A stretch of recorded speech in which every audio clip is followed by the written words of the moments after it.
Mushk taralib turadigan inson.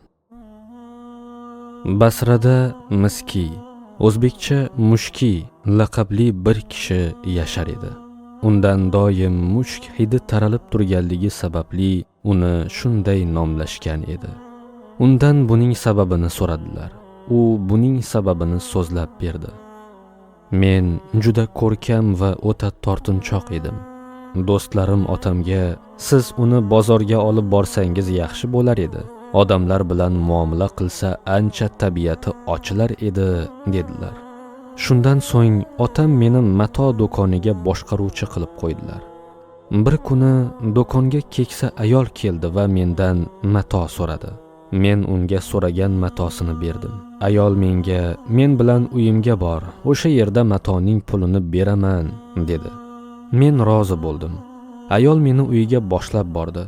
Mehmonxonaning o'rtasida tilla bezaklar bilan bezatilgan yotoq ko'shk bor edi va unda bir go'zal qiz yotardi.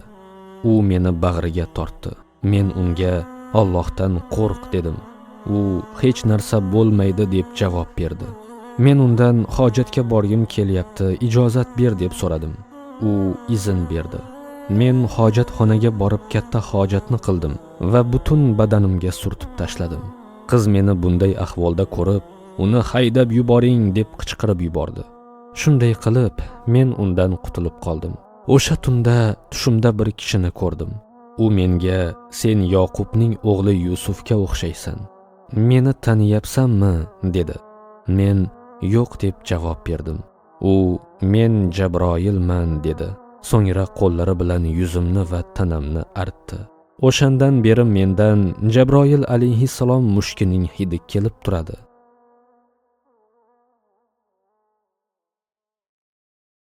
وَأَمَّا مَنْ خَافَ مَقَامَ رَبِّهِ وَنَهَى النَّفْسَ عَنِ الْهَوَى فَإِنَّ الْجَنَّةَ هِيَ الْمَأْوَى.